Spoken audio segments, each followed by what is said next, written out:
there used to be a creature called a short-faced bear. Now this creature was so big, it was bigger than your average grizzly bear or brown bear. It was like 10 feet tall, huge muscles, and this creature was the reason why America before, the people in America before, had difficulty migrating, because they did not have the weaponry and technology to go against this bear. You couldn't outrun it, you couldn't fight it, there was nothing you could do.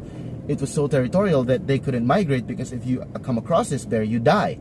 If you do anything to offend it, anything it doesn't like, anything, you just look at it the wrong way, you die. That was how scary the short-faced bear was.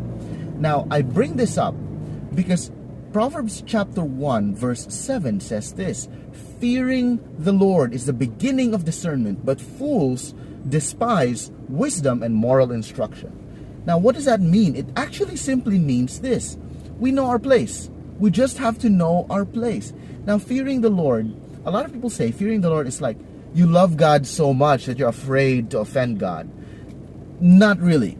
You see, fear and love are two different things. Love is love and fear is fear. Those are separate. Fearing the Lord is the beginning of wisdom. Why? Or discernment. Because when you know your place, you know that there's a difference between bravery and foolishness. A lot of people say, oh, I'm so brave. Well, bravery is one thing, but if you go up against something that you know is going to outright destroy you, then that's no longer brave, that's being foolish. And so, when it comes to God, now let's go back to the bear. The bear is territorial, and that's a good thing. Why? Because it's territorial in nature, it actually helped balance the ecosystem and the wildlife in America.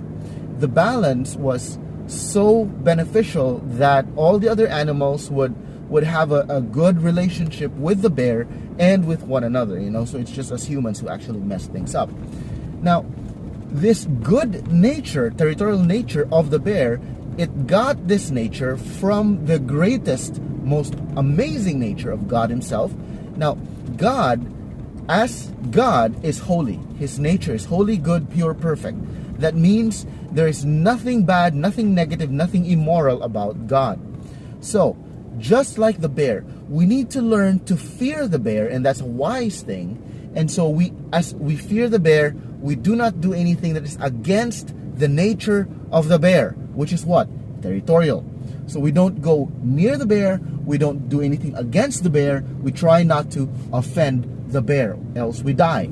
Now with God, if we understand that God is holy, God is pure, God is just, God is perfect, then that means we also should never do anything to offend God, to hurt God, to displease God, or to do anything that would cause God to become wrathful towards us. Why? Because we also know that just as the territorial nature of the bear is good, the holy nature of God is good. Just as we should fear the territorial nature of God, we should fear also the holiness of God.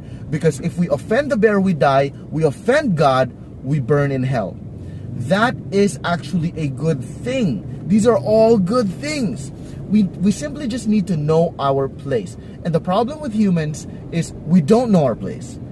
Again, chapter 7 actually says this: the fool despises wisdom and moral instruction.